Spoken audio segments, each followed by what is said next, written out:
ಅಮ್ಮ ಅಮ್ಮ ಓ ಇವತ್ತೇನೋ ರೆಸಿಪಿ ಮಾಡ್ತೀನಿ ಅಂತ ಹೇಳಿದ್ದಲ್ಲ, ಪಿಕಲ್ ಸಮಥಿಂಗ್.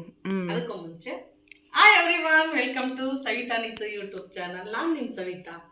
ಇವತ್ತಿನ ದಿನ ನಾನು ಒಂದು ರೆಸಿಪಿ ಮಾಡೋಣ ಅಂತ ಹೇಳ್ಬಿಟ್ಟು ರೆಡಿ ಮಾಡ್ಕೊಂಡಿದ್ದೀನಿ. ಏನು ರೆಸಿಪಿ ಗೊತ್ತಾ? ಅದು ಅಪರೂಪವಾದಂಥ ಒಂದು ಪಿಕಲ್ಸ್ ಅಂತ ಹೇಳ್ಬೋದು. ಅದನ್ನು ಜಾಸ್ತಿ ಜನ ಮಾಡೋದಿಲ್ಲ, ಅದು ಸಿಗೋದು ಕಮ್ಮಿನೇ. ಹಂಗಾಗಿ ಆ ಥರ ಒಂದು ಪಿಕಲ್ಸನ್ನು ನಾನು ಮಾಡ್ತಾ ಇದ್ದೀನಿ. ಉಪ್ಪಿನಕಾಯಿನ ಮಾಡ್ತಾ ಇದ್ದೀನಿ. ಏನು ಉಪ್ಪಿನಕಾಯಿ ಇಷ್ಟೊಂದು ರಾಗ ಹೇಳ್ತಿದಾರಲ್ಲ ಅಂತ ಅನ್ಕೋಬೇಡ್ರಿ. ಅದ್ರ ಹೆಸರು ನಾವೆಲ್ಲ ಕರೆಯೋದನ್ನ ಗೊಣ್ಣೆ ಹಣ್ಣು, ಸಿಂಬಳದ ಹಣ್ಣು, ಅಂಟಣ್ಣು, ಆಮೇಲೆ ಎಷ್ಟೋ ಹೆಸರುಗಳನ್ನ ಅದರಿಂದ ಕರಿತೀವಿ. ಅದು ಒಂದು ಹೆಸರಲ್ಲಿ ಬೇಗ ಗುರ್ತು ಸಿಗೋದಂದ್ರೆ ಚಳ್ಳಕಾಯಿ ಅಂತ ಕರಿತೀವಿ. ಆ ಚಳ್ಳಕಾಯಿ ಉಪ್ಪಿನಕಾಯನ್ನು ನಾನು ಮಾಡ್ತಾ ಇದ್ದೀನಿ. ಅದನ್ನು ಹೇಗೆ ಮಾಡೋದು, ಅದಕ್ಕೆ ಏನು ಇಂಗ್ರೀಡಿಯೆಂಟ್ಸ್ ತಗೊತಾ ಇದ್ದೀನಿ ಅಂತೇಳಿ ಬನ್ನಿ ಒಂದ್ಸರಿ ನೋಡ್ಕೊಂಡು ಬರೋಣ. ಬನ್ನಿ, ಇವಾಗ ನಾನು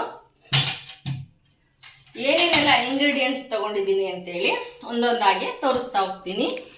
ನಾನಿಲ್ಲಿ 1 kg ಅಷ್ಟು ಚಳ್ಳಕಾಯನ್ನು ನೀರಲ್ಲಿ ತೊಳೆದು ಉಪ್ಪಾಕಿ ಆ ನೀರಿಂದ ತೊಳೆದು ಎಲ್ಲ ಇದನ್ನು ಶೋಧಿಸ್ಕೊಂಡಿದ್ದೀನಿ, ಅಂದರೆ ಕ್ಲೀನ್ ಮಾಡ್ಕೊಂಡಿದ್ದೀನಿ. ಎಲ್ಲನ ಈಗ ನಾರುಗಳು ಎಲ್ಲ ಇರುತ್ತೆ ಇದರಲ್ಲಿ, ಕಡ್ಡಿ ಕಸ ಎಲ್ಲ, ಅದನ್ನೆಲ್ಲ ತೆಗೆದುಬಿಟ್ಟು ಉಪ್ಪು ನೀರಲ್ಲಿ ಒಂದ್ಸರಿ ತೊಳೆದು ಈ ಥರ ಇಟ್ಕೊಂಡಿದ್ದೀನಿ. ಇದನ್ನೇನು ಬಟ್ಟೆಲೇ ಒರೆಸ್ಬೇಕು ಅನ್ನೋದೇನಿಲ್ಲ. ಈಗ ತೊಳ್ಕೊಂಡು ನೀರು ಬಸೆ ಹಾಕೊಂಡು ಇಟ್ಕೊಂಡ್ರೆ ಸಾಕು. 1 kg ಅಷ್ಟು ಚಳ್ಳಕಾಯನ್ನು ನಾನು ತೊಗೊಂಡಿದ್ದೀನಿ.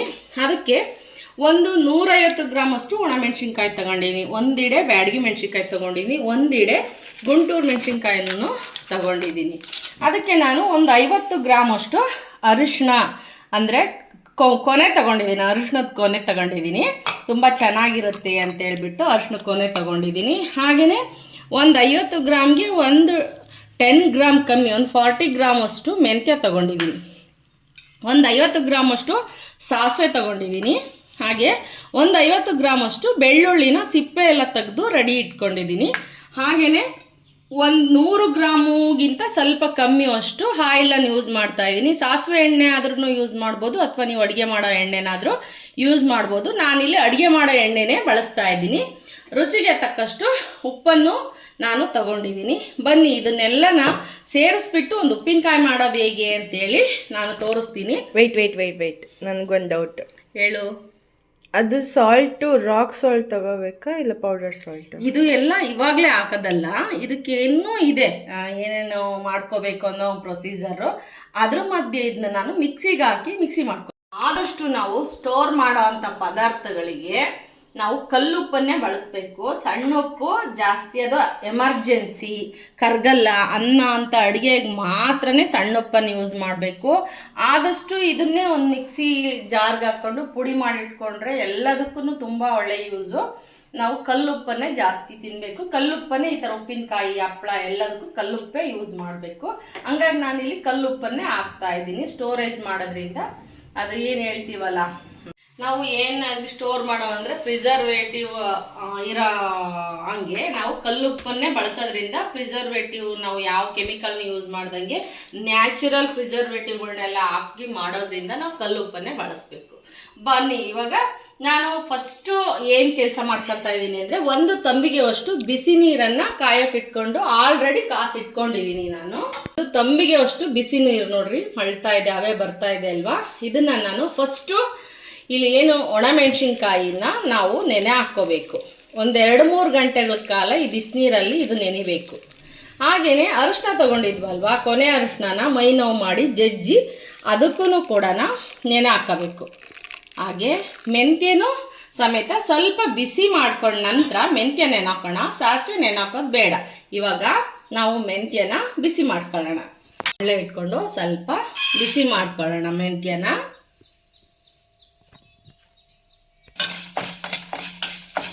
ಸ್ವಲ್ಪ ಚೂರು ಚಟಪಟ ಅಂದ ತಕ್ಷಣವೇ ಇದಕ್ಕೂ ಸ್ವಲ್ಪ ನೀರನ್ನು ಹಾಕಿ ನಾವು ನೆನೆಸಿಡೋಣ. ಜೊತೆಗೆ 3-4 ಗಂಟೆ ಸ್ವಲ್ಪ ನೆಂದು ಮೆತ್ತಗಾಗಬೇಕು ಮೆಣಸಿನ್ಕಾಯಿ ಮತ್ತು ಅರಿಶಿನ ಅದೆಲ್ಲನ.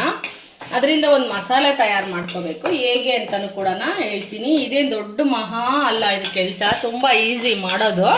ಹಾಗೆ ಡ್ರೈಯಾಗಿ ಹಾಕಿದ್ರೂ ಚೆನ್ನಾಗಿರುತ್ತೆ, ಈ ಥರ ಹಾಕಿದರೆ ತುಂಬಾ ಚೆನ್ನಾಗಿರುತ್ತೆ ಅಂತೇಳಿ ನಾನು ಒಣಮೆಣ್ಸಿನ್ಕಾಯನ್ನು ಮಿಕ್ಸಿ ಮಾಡ್ಕೊಳ್ಳೋಕ್ಕೆ ನೆನೆ ಹಾಕಿದ್ದೀನಿ. ಇದು ಸ್ವಲ್ಪ ಬಿಸಿ ಆದ ನಂತರ ಇದೇ ಬಾಣಲೆಗೆ ಎಣ್ಣೆನೂ ಕೂಡ ಕಾಯಿಸಿ ಹಾಗೆ ಆರಿಸಿ ಇಡಬೇಕು, ಬಿಸಿ ಎಣ್ಣೆನೇ ಹಾಕಬಾರ್ದು. ಹಂಗಾಗಿ ಸ್ವಲ್ಪ ಕಾಯಿಸಿ ಎಣ್ಣೆನ ಹಾಗೆ ಬಿಡೋಣ ಇದೇ ಬಾಣಲೆಯಲ್ಲಿ. ನೋಡಿ ಇವಾಗ ಇದು ಬಿಸಿಯಾಗಿದೆ, ಹಸಿಯಾಗಿ ಕೆಂಪಾಗೋದು ಬೇಡ, ಒಂದು ಸ್ವಲ್ಪ ಬಿಸಿ ಆದರೆ ಸಾಕು. ಇವಾಗ ಇದನ್ನು ಆಫ್ ಮಾಡಿಕೊಂಡು ನಾವು ನೀರು ಹಾಕ್ಕೊಳ್ಳೋಣ, ಬೌಲಿಗೆ ಹಾಕ್ಬಿಟ್ಟು.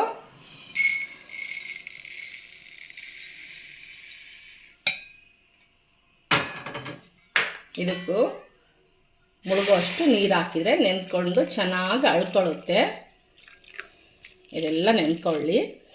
ಇವಾಗ ಏನು ಈ ಬಾಣಲೆಗೆ ನಾವು ಎಣ್ಣೆನ ಬಿಸಿ ಮಾಡೋದಕ್ಕೆ ಎಣ್ಣೆನೂ ಸಣ್ಣ ಉರಿಯಲ್ಲೇ ಚೆನ್ನಾಗಿ ಕಾಯಿಸಿ ಅದರಲ್ಲೇ ಬಿಡೋಣ.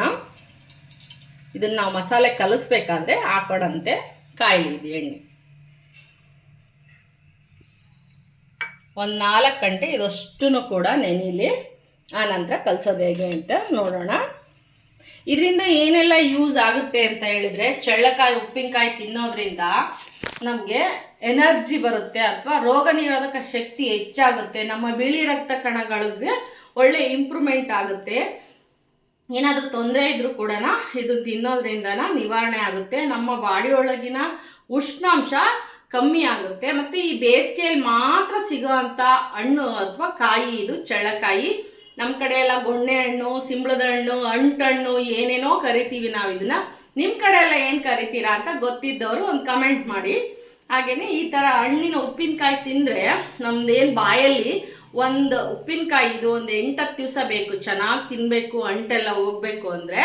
ಅದನ್ನು ತಿಂದಾಗ ನಮ್ಮ ಬಾಯೊಳಗಿನ ಗ್ರಂಥಿ ಏನು ರಸ ಬಿಡುತ್ತಲ್ಲ, ಆ ಗ್ರಂಥಿ ಚಿಲ್ ಅಂತ ಓಪನ್ ಆಗಿ ಬಾಯಿ ತುಂಬ ಜೊಲ್ಲು ಅಂತ ಹೇಳ್ತೀವಿ, ಅದು ಉತ್ಪಾದನೆ ಹೆಚ್ಚಾಗುತ್ತೆ. ಅದರಿಂದ ನಮಗೆ ಒಳ್ಳೆ ಬ್ಯಾಕ್ಟೀರಿಯಾಗಳು ಕೂಡ ಸಿಗತ್ತೆ. ಜಲ್ಲು ಅಂತ ಹೇಳಿದ್ನಲ್ವಾ, ಅದು ನಮ್ಮ ಬಾಯೊಳಗಿನ ಒಂದು ಸಲೈವ ಪ್ರೊಡ್ಯೂಸ್ ಜಾಸ್ತಿ ಆಗಿಬಿಟ್ಟು ಒಳ್ಳೆ ಬ್ಯಾಕ್ಟೀರಿಯಾಗಳು ಉತ್ಪಾದನೆ ಆಗಿ ನಮ್ಮ ಜೀರ್ಣ ಶಕ್ತಿನೂ ಕೂಡ ಇಂಪ್ರೂವ್ ಆಗುತ್ತೆ. ಈ ದಿನಗಳಲ್ಲಿ ಮಾಡಿಟ್ಕೊಂಡ್ರೆ, ಈಗ ಮಳೆಗಾಲ ಶುರುವಾಗುತ್ತಲ್ವಾ, ಹಳ್ಳಿ ಮನೆಯಲ್ಲಿ ತಾಯಂದ್ರೆಲ್ಲ ಮಾಡಿಡೋರು, ಹೊಲಕ್ಕೆಲ್ಲ ಮುದ್ದೆ ಸಾಂಬಾರು ಎಲ್ಲ ತಗೊಂಡೋದ್ರೆ ಇದೊಂದು ಉಪ್ಪಿನಕಾಯಿ ಕೊಟ್ಬಿಟ್ರೆ ಆ ರಸದಲ್ಲೇ ಮುದ್ದೆನ ನುಂಗೋರು. ಈ ರಸದಲ್ಲಿ ಅಷ್ಟು ಸ್ವಾದಿಷ್ಟವಾಗಿರುತ್ತೆ. ಬನ್ನಿ ಇದನ್ನು ಹೇಗೆ ಮಾಡೋದು ಅಂತೇಳಿ ಒಂದು 4 hour ಇದಷ್ಟು ಕೂಡ ನೆನ್ಕೊಳ್ಳಿ. ನಂತರ ನಾನು ಮಸಾಲೆ ಹೆಂಗೆ ಇದಕ್ಕೆಲ್ಲ ಮಿಕ್ಸ್ ಮಾಡೋದು ಅಂತಲೂ ಕೂಡ ನಾನು ನಿಮಗೆ ತೋರಿಸ್ಕೊಡ್ತೀನಿ. ಇವಾಗ ಎಣ್ಣೆ ಕಾದಿದೆ, ಆಫ್ ಮಾಡೋಣ. ಸ್ವಲ್ಪ ಇದು ಕೂಡ ಇದ್ರ ಜೊತೆಗೆ ತಣ್ಣಗಾಗಲಿ, ಬಿಸಿ ಎಣ್ಣೆನ ಯೂಸ್ ಮಾಡಬಾರ್ದು. ಬನ್ನಿ ಇವಾಗ ನಾನೇನು ಎಲ್ಲ ಇಂಗ್ರೀಡಿಯೆಂಟ್ಸ್ಗಳನ್ನೆಲ್ಲ ನೆನೆ ಹಾಕಿದ್ನಲ್ವ, ನೋಡ್ತಾ ಇರ್ಬೋದು ನೀವು. ನೋಡಿ, ಮೆಣಸಿನ್ಕಾಯಿ 4 ಗಂಟೆ ಆಯಿತು, ನಾನು 2 ಗಂಟೆ ಹಂಗೆ ನೆನೆ ಹಾಕಿದ್ದೆ. ಇವಾಗ 6:15 ಆಗಿದೆ. ತಂಪನತ್ನೆಗೆ ಉಪ್ಪಿನಕಾಯಿ ಹಾಕಬೇಕು, ಕೂಲಾಗಿರ್ಬೇಕು ವಾತಾವರಣ, ಆವಾಗ ಹಂಗಾದರೆ ಚೆನ್ನಾಗಿರುತ್ತೆ ಅಂತೇಳಿ ಒಂದು ವಾಡಿಕೆ ಹಿಂದಿನವರು ಮಾಡ್ಕೊಂಬಂದಿದ್ದಾರೆ. ತಂಪನತ್ನಾಗ ಬೆಳಗಿನ ಜಾವ ಅಥವಾ ಸಂಜೆ ಟೈಮು ಖಾರ ಕಲಿಸ್ಬೇಕು ಉಪ್ಪಿನಕಾಯಿಗೆ ಅಂತೇಳಿ, ತಂಪಾಗಿರುತ್ತೆ ಅಂತೇಳಿ ಕೂಡ ಒಂದು ಮಾತಿದೆ. ಹಾಗಾಗಿ ಈಗ 6:15 ಆಗಿದೆ. ನೋಡಿ, ಈ ಥರ ಮೆಣಸಿನ್ಕಾಯಿ ಎಲ್ಲನ ನೆಂದಿದೆ. ನೋಡಿ, ಕ್ರಿಸ್ಪಿಯಾಗಿರೋ ಮೆಣಸಿನ್ಕಾಯಿ ಈ ಥರ ನೆಂದಿದೆ. ಹಾಗೆ ಅರಿಶಿನೂ ಕೂಡ ಚೆನ್ನಾಗಿ ನೆಂದ್ಕೊಂಡಿದೆ. ನೋಡಿ, ಚೆನ್ನಾಗಿ ನೆಂದಿದೆ ಎಲ್ಲ ಅರಿಶಿನೂ, ನೀರೆಲ್ಲ ಹಿಡ್ದಿದೆ. ಹಾಗೆಯೇ ಮೆಂತ್ಯನೂ ಕೂಡ ನೋಡಿ ನೆಂದು ಎಷ್ಟು ಮೇಲ್ ಬಂದಿದೆ. 1/2 ಕಪ್ ಬೌಲು ಮೆಂತ್ಯ ನೀರಿನಿಂದ ಮೇಲಕ್ಕೆ ಬಂದು ನೆಂದಿದೆ. ಇವಾಗ ಫಸ್ಟು ನಾವು ಇದಕ್ಕೆ ಸಾಸಿವೆನ ಮಿಕ್ಸಿ ಮಾಡಿಕೊಂಡು ಅದಕ್ಕೆ ಎಲ್ಲ ಖಾರಗಳನ್ನು ಎಷ್ಟು ನೀರು ಹಿಡಿಯುತ್ತೋ ಅಷ್ಟು ನೀರನ್ನು ಯೂಸ್ ಮಾಡಿಕೊಂಡು ಮಸಾಲೆನ ರುಬ್ಕೊಳ್ಳೋಣ. ಫಸ್ಟು ನಾನಿಲ್ಲಿ ಇದಕ್ಕೆ ಮಿಕ್ಸಿ ಜಾರ್ಗೆ ಸಾಸಿವೆನ ಹಾಕ್ಕೊತಾ ಇದ್ದೀನಿ. ಇದನ್ನು ಒಂದು ಸ್ವಲ್ಪ ಪುಡಿ ಮಾಡ್ಕೊತೀನಿ. ನಂತರ ಇದೆಲ್ಲ ಮಸಾಲೆಗಳನ್ನು ಹಾಕ್ಕೊತೀನಿ. ನೋಡಿ, ಇವಾಗ ಈ ಥರ ಪುಡಿಯಾಗಿದೆ.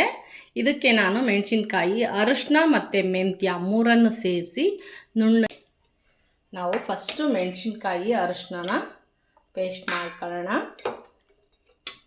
ಇವಾಗ ನೋಡಿ, ಅರಿಶಿನ ಹಾಕ್ತಾಯಿದ್ದೀನಿ. ಈ ನೀರನ್ನು ಕೂಡ ತೊಳೆದು ಇದನ್ನೆಲ್ಲ ನಾವು ಒಂದು ಸರ್ತಿ ನೀರು ತೆಗೆದು ನೀರು ಹಾಕಿದ್ದೀನಿ. ಹಾಗಾಗಿ ಈ ನೀರನ್ನೇ ಯೂಸ್ ಮಾಡಿಕೊಂಡು ನಾವು ಮಿಕ್ಸಿ ಮಾಡ್ಕೋಬೋದು, ಅಥವಾ ಬೇರೆ ನೀರಾದರೂ ಹಾಕ್ಕೋಬೋದು. ಇವಾಗ ನೋಡಿ, ಇವಾಗ ಮೆಣಸಿನ್ಕಾಯನ್ನು ಸೇರಿಸ್ತಾ ಇದ್ದೀನಿ. ಕಲರು ಚೆನ್ನಾಗಿ ಬರುತ್ತೆ, ಆಮೇಲೆ ಚೆನ್ನಾಗಿ ಮಸಾಲೆ ಕುಡಿಯುತ್ತೆ ಅಂತೇಳಿ ಈ ಥರ ನಾನು ನೆನೆ ಹಾಕಿದ್ದೀನಿ. ಇದನ್ನು ನುಣ್ಣಗೆ ಪೇಸ್ಟ್ ಮಾಡ್ಕೊಳ್ಳೋಣ ನೀರಿನ ಸಹಾಯದಿಂದ. ನೋಡಿ ಈ ಥರ ನುಣ್ಣಗೆ ಪೇಸ್ಟ್ ಆಗಿದೆ. ಇದು ತುಂಬುತ್ತೆ. ಸ್ವಲ್ಪ ಇದನ್ನು ಮಸಾಲೆನ ಒಂದು ಬೌಲಿಗೆ ಹಾಕಿ ಇದರಲ್ಲಿ ಮೆಂತ್ಯ ಮತ್ತು ಬೆಳ್ಳುಳ್ಳಿನೂ ಹಾಕಿ ಮಿಕ್ಸಿ ಮಾಡ್ಕೊಳ್ಳೋಣ. ಅರ್ಧದಷ್ಟು ತೆಗಿತಾ ಇದ್ದೀನಿ. ಆಲ್ರೆಡಿ ನುಣ್ಣಗೆ ಪೇಸ್ಟ್ ಆಗಿದೆ. ಇವಾಗ ನಾನು ಇದಕ್ಕೆ ಮೆಂತ್ಯ ನೀರು ಸಮೇತನೇ ಹಾಕ್ಕೊತಾ ಇದ್ದೀನಿ. ಇದನ್ನು ಕೂಡ ನುಣ್ಣಗೆ ಪೇಸ್ಟ್ ಮಾಡ್ಕೊಳ್ಳೋಣ. ನೋಡಿ ಇವಾಗ ಇದನ್ನು ನಯಸ್ಸಾಗೆ ಪೇಸ್ಟ್ ಮಾಡ್ಕೊಂಡಿದ್ದೀನಿ. ಇದಕ್ಕೆ ಉಪ್ಪು ಮತ್ತು ಬೆಳ್ಳುಳ್ಳಿನ ಹಾಕೋಣ. ಉಪ್ಪು ಹಾಕಿ ಒಂದು ರೌಂಡ್ ಹಾಕ್ಸಿ ನೆಕ್ಸ್ಟು ಬೆಳ್ಳುಳ್ಳಿನ ಸುಮ್ಮನೆ ಒಂದು ಸರ್ತಿ ಹಿಂಗೆ ಹಾಕಿ ತೆಗಿಬೇಕಷ್ಟೇ, ಅದು ನಯಸ್ಸಾಗಂಗಿಲ್ಲ. ನೋಡಿ ಇಲ್ಲಿ ನಾನು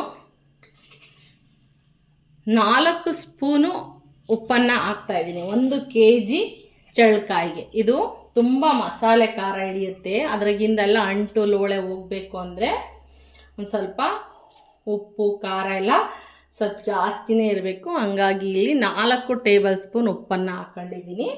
ಇವಾಗ ಇದನ್ನೊಂದು ಸರ್ತಿ ಮಿಕ್ಸಿ ಮಾಡ್ಕೊಳ್ಳೋಣ. ಹಾಗೆ ವಿಡಿಯೋನ ಎಲ್ಲೂ ಸ್ಕಿಪ್ ಮಾಡದೆ ಹಾಗೆ ನೋಡ್ತಾ ಇರಿ. ಇದು ಅಪರೂಪವಾದ ಉಪ್ಪಿನಕಾಯಿ ಮಾಡೋದು ಹೇಗೆ ಅಂತ ಕೊನೆ ತನಕ ನೋಡಿದರೆ ನಿಮಗೆ ನೀಟಾಗಿ ಅರ್ಥ ಆಗುತ್ತೆ.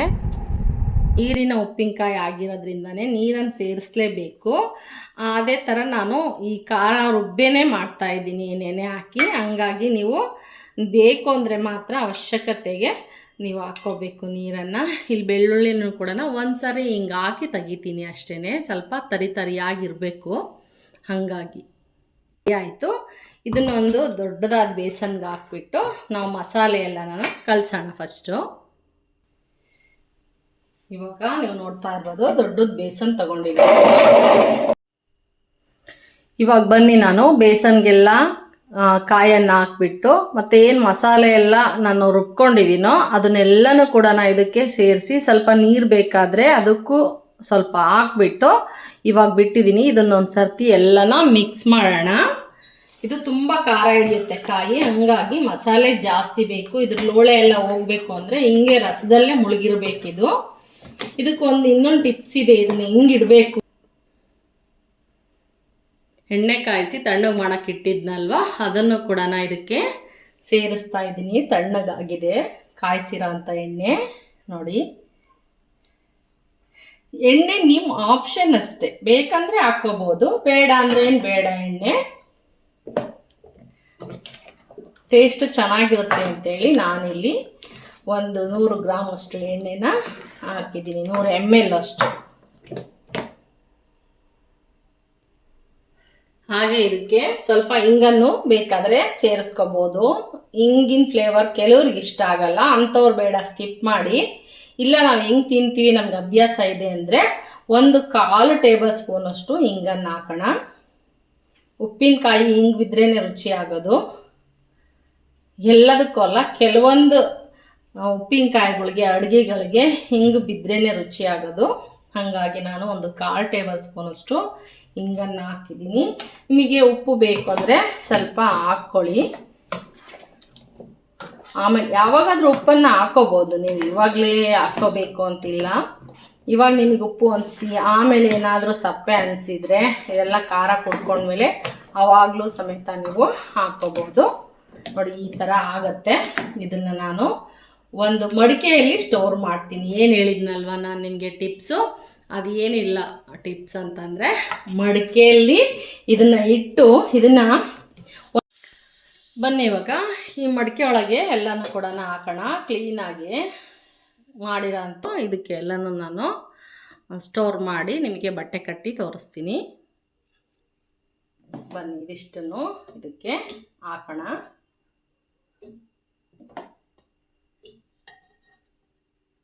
ಬನ್ನಿ ಇವಾಗ ಇದಕ್ಕೊಂದು ಬಟ್ಟೆ ಕಟ್ಟೋಣ. ನಾವಿವಾಗ ಈ ಥರ ಒಂದು ಮಡಿಕೆಗೆ ಬಟ್ಟೆಯನ್ನು ಕಟ್ಟಿ ನಾಳೆ ಬೆಳಗ್ಗೆ ಬಿಸಿಲಿಗಿಡೋಣ. ಒಂದು 5-6 ದಿವಸ ಇಟ್ಟು ತೆಗಿಯೋಣ. ಆಮೇಲೆ ಉಪ್ಪಿನಕಾಯಿ ತುಂಬಾ ಚೆನ್ನಾಗಿ ಬಂದಿರುತ್ತೆ. ಈ ರೀತಿ ಎಲ್ಲ ಮಾಡಿಕೊಂಡ್ರೆ ಹೆಲ್ತಿಗೆ ತುಂಬಾ ಒಳ್ಳೆಯದು ಅಂತ ಹೇಳೋದಕ್ಕೆ ಇಷ್ಟಪಡ್ತೀನಿ. ಉಪ್ಪಿನಕಾಯಿನೂ ಕೂಡ ಆದಮೇಲೆ ಹೇಗೆ ಬಂದಿದೆ ಅಂತಲೂ ಕೂಡ ನಾನು ನಿಮಗೆ ತೋರಿಸ್ತೀನಿ. ತುಂಬ ಚೆನ್ನಾಗಿರುತ್ತೆ. ಇದು ಎನರ್ಜಿಯಾಗಿ ಆರೋಗ್ಯಕ್ಕೆ ತುಂಬ ಒಳ್ಳೆ ಉಪ್ಪಿನಕಾಯಿ ಅಂತ ಹೇಳೋದಕ್ಕೆ ಇಷ್ಟಪಡ್ತೀನಿ. ಸುಲಭವಾಗೇ ಮಾಡ್ಕೋಬೋದು. ಈ ಥರ ಮಾಡಿಕೊಂಡ್ರೆ ನಾವು ಇದನ್ನು ಪ್ರಿಸರ್ವ್ ಮಾಡಿ ಒಂದು 7-8 ದಿನಗಟ್ಟಲೆ ನಾವು ಬಿಸಿಲಿಗೆ ಇಟ್ಟು ನಂತರದಲ್ಲಿ ನಾವು ಇದನ್ನು ಫ್ರಿಜ್ಜಲ್ಲಿ ಇಟ್ಕೋಬೋದು. ಎಷ್ಟು ದಿವಸನಾದರೂ ಇರುತ್ತೆ, ಏನು ತೊಂದರೆ ಇಲ್ಲ. ಈ ರೀತಿ ಬಿಸಿಲಿಗೆ ಒಂದು 8-10 ದಿವಸ ಇಟ್ಟು ತೆಗಿಬೇಕು. ಇದರಲ್ಲಿರೋ ನೀರಿನಂಶ ಎಲ್ಲ ಸೂರ್ಯನ ಒಂದು ಬಿಸಿಲು ಹೀರ್ಕೊಂಡಾಗ ನಮಗೆ ಉಪ್ಪಿನಕಾಯಿ ತಿನ್ನೋದಕ್ಕೆ ತುಂಬಾ ಚೆನ್ನಾಗಿ ಬರುತ್ತೆ ಅಂತ ಹೇಳೋದಕ್ಕೆ ಇಷ್ಟಪಡ್ತೀನಿ. ನಾನು ಚಳಕ ಉಪ್ಪಿನಕಾಯಿ ಹಾಕಿ 15 ದಿನ ಆಯಿತು. ಅದನ್ನು ಒಂದು 10-12 ದಿನಗಟ್ಟಲೆ ನಾನು ಬಿಸಿಲಿಗೆ ಇಟ್ಟು ತೆಗೆದು ಅದನ್ನು ಇವಾಗ ತಿನ್ನೋದಕ್ಕೆ ಆಲ್ರೆಡಿ ರೆಡಿಯಾಗಿದೆ. ಅದು ಬನ್ನಿ ಹೇಗೆ ಬಂದಿದೆ ಅಂತೇಳಿ ತೋರಿಸ್ತೀನಿ.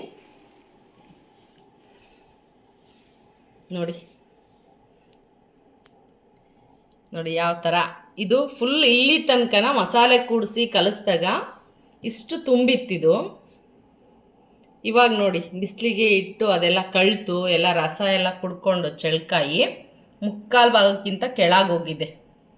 ಅಷ್ಟು ಚೆನ್ನಾಗದು ಕಳ್ತಿದೆ. ಇವಾಗ ನೋಡಿ ನೀರು ಉಪ್ಪಿನಕಾಯಿದು ನೀರಲ್ಲೇ ಕಲಸಿರೋದು ಖಾರನ ರುಬ್ಬಿರೋದು ಎಲ್ಲನ ನೋಡಿ ಈ ಥರ ಆಗಿದೆ.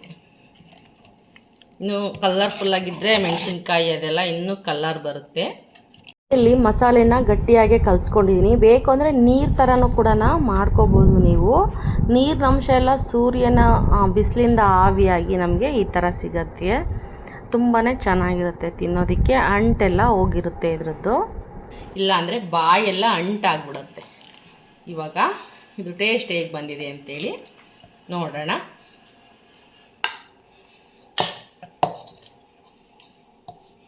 ಸ್ವಲ್ಪ ಮಸಾಲೆ ಜಾಸ್ತಿನೇ ಇರಬೇಕು ಇದಕ್ಕೆ.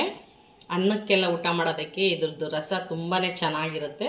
ಇವಾಗ ನೀವು ಬೇಕಂದರೆ ಫ್ರಿಜ್ಜಿಗೆ ಇಟ್ಕೋಬೋದು ಎಷ್ಟು ದಿವಸನಾದರೂ ಒಂದು ಬಾಟಲ್ಗೆ ಹಾಕ್ಕೊಂಡು. ನೋಡಿ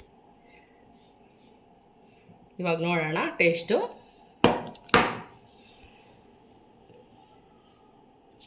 ನೋಡಿ ಹಿಂಗೆ ತಗೊಂಡು ಸ್ವಲ್ಪನೇ ಇದರಲ್ಲಿ ಲೋಳೆ ಅಂಶನೇ ಇಲ್ಲ ನೋಡಿರಿ, ಎಲ್ಲ ಕುಡ್ಕೊಂಬಿಟ್ಟಿದೆ. ಬೀಜ ಎಷ್ಟು ಬೇಗ ಬಿಡುತ್ತೆ. ಒಳಗಡೆ ನೋಡಿರಿ ಅಂಟೇ ಇಲ್ಲ. ಅಷ್ಟು ಚೆನ್ನಾಗಿ ಉಪ್ಪು ಖಾರ ಎಲ್ಲನೂ ಕುಡ್ಕೊಂಡಿದೆ. ಮಾತ್ರ ಸಖತ್ತ ಟೇಸ್ಟ್ ಆಗಿದೆ. ಇನ್ನೊಂದು ತಿನ್ನಬೇಕು ಅನಿಸುತ್ತೆ. ನನಗೆ ಬೇಜಾರಾದಾಗೆಲ್ಲ ಒಂದು ಬಟ್ಲಿಗೆ ಹಾಕ್ಕೊಂಡು ಈ ಥರ ಉಪ್ಪಿನಕಾಯಿ ಆದರೆ ಭಾಳ ಇಷ್ಟಪಟ್ಟು ತಿಂತೀನಿ ನಾನು.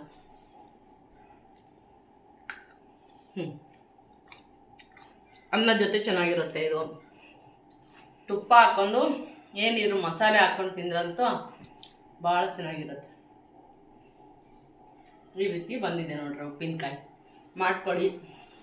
ಮಾಡೋದು ಈಸಿ, ಆದರೆ ಇದನ್ನು ಪಳಗ್ಸೋದು ಸ್ವಲ್ಪ ಬಿಸಿಲಿಗೆ ಇಟ್ಟು ತೆಗಿಯೋದು ಎಲ್ಲ ಮಾಡಬೇಕಷ್ಟೇ. ತಿನ್ನೋದಕ್ಕೆ ತುಂಬ ಚೆನ್ನಾಗಿರುತ್ತೆ. ನಾವು ಇದನ್ನ ಫ್ರಿಜ್ಜಲ್ಲಿ ಇಟ್ಕೋಬೋದು.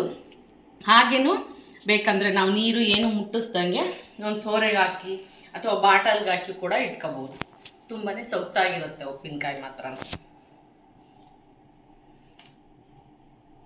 ನೋಡಿದ್ರಲ್ಲ ಎಷ್ಟು ಈಸಿಯಾಗಿರುತ್ತೆ ಮತ್ತು ರುಚಿಯಾಗೂ ಕೂಡ ಇರುತ್ತೆ. ಇದ್ರ ಟೇಸ್ಟ್ ಗೊತ್ತಿದ್ದವ್ರಿಗೆ ಗೊತ್ತಿರುತ್ತೆ. ಇದು ತುಂಬ ಒಳ್ಳೆ ಉಪ್ಪಿನಕಾಯಿ. ಅನ್ನಕ್ಕೆ ತಿಳಿ ಮಾತ್ರ ತುಂಬಾ ಚೆನ್ನಾಗಿರುತ್ತೆ.